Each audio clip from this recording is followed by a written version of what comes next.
Hey guys, so you have been assigned question number 4 on the quiz review. Basically what's going to happen is a student tomorrow you'll get a worksheet with 4 different questions on it, and question number 4 will be very similar to this type of problem. It'll be basically same number, just different, or same type of problem, just different numbers. So what I want to do is walk you through this, and by all means you can look at questions 1, 2, 3 on the YouTube channel, but you are responsible for question 4. What I mean by that is tomorrow in groups, you're going to get into groups of 4, and one person from each of these questions will be in your group. So you'll be able to share as you work through that worksheet if you have any questions or concerns, and that should allow you to actively prepare for the quiz, which you have on Thursday for periods 4 and 5, and then Friday for period 7 physics. All right, so let's get to this question. We have a 2-kilogram block sliding across the floor due to an applied force of 39 newtons at, that should be 24 degrees below the horizontal. There is also a secondary spring force acting parallel to the ground of 8 newtons. It is in the same direction of the applied force. There's a friction force, 4.5 newtons. We have to determine the acceleration of the block. So a little complicated of a problem, just a couple extra forces we kind of have to focus on.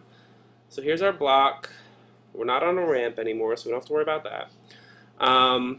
2 kilograms, well, that gives us a force due to gravity of 19.6 newtons. 2 times 9.8 gives you the 19.6. This is where we're going to have to pay a little bit of attention. So 39 newtons at 24 degrees below the horizontal. So that would be the below the horizontal. That's 24 degrees. And this would be an FAPP of 39 newtons. We also have a spring force, so this thing has a spring that's attached that you're trying to pull it same direction, 8 newtons, and we have a force of friction of 4.5 newtons. Then finally, we have the normal force, which is going to counteract the gravity. Alright, so we have a couple different things we have to deal with: spring force, applied force. What we want to do first is break the applied force into its 2 pieces.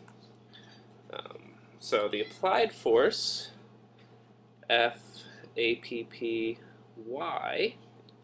is going to be, just from your notes, it'll be 39 times the sine of 24.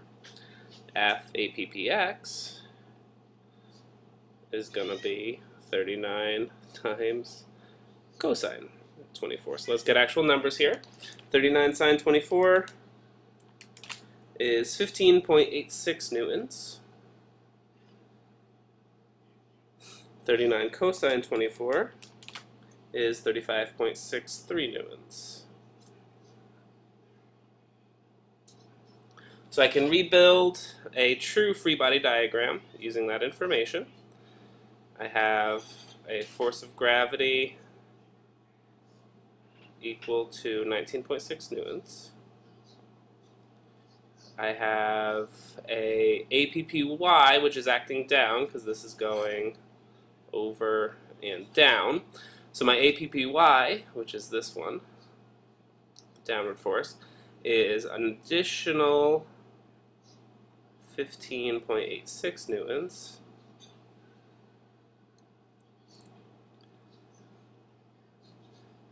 My normal force is what counteracts that, which we'll get to the actual value of in a second. My horizontal applied force, FAPPX, is right here, 35.63 newtons. And my force of friction was counteracting that, is 4.5 newtons. And I almost forgot my spring force, which is the second one right here, force of spring, and that is an additional 8 newtons pulling to the left, or pulling to the right, sorry.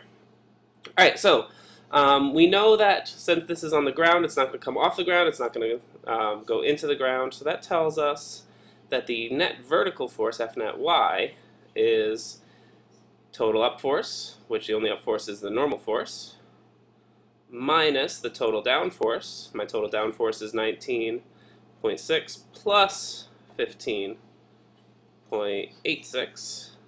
Sorry. Do that one. 19.6 plus 15.86 newtons. And my net force vertically is 0 because it's not going up, it's not going down.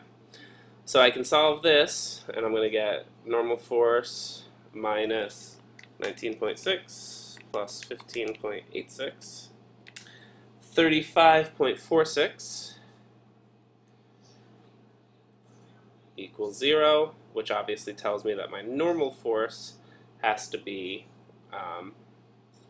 35.46 newtons up. Doesn't actually ask for that in the problem, but it's always good to know because we have to fill that in into our free body diagram. So you should label that, put that number there. Last thing we've got to do is use our horizontal forces. So let me just clear a little bit of space here.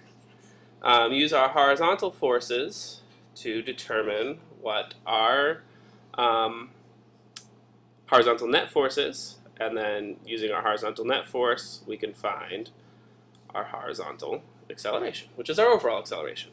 So my net force horizontal is my total right forces minus my total left forces.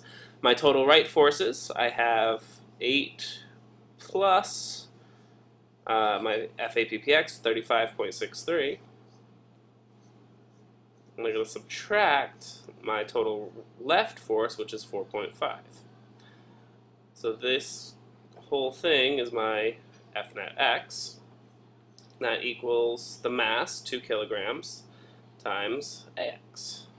So just solve this. 8 plus 35.63 minus 4.5 gives me 39.13 equals 2 times AX.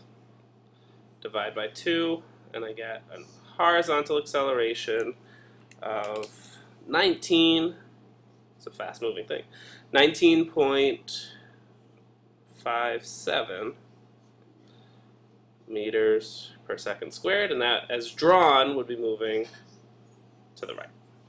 Alright, so we've determined the acceleration of the block. In the process, we found our normal force, and overall, we are good to go. Alright, so in class, be able to explain this problem, sort of go through, break in the forces instead of a spring force for the review, the review worksheet. You may have a separate magnetic force or something like that, but the problem is going to be essentially the same thing, just with some different numbers.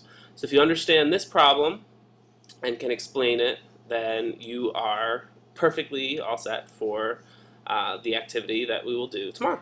All right, good job, and thanks.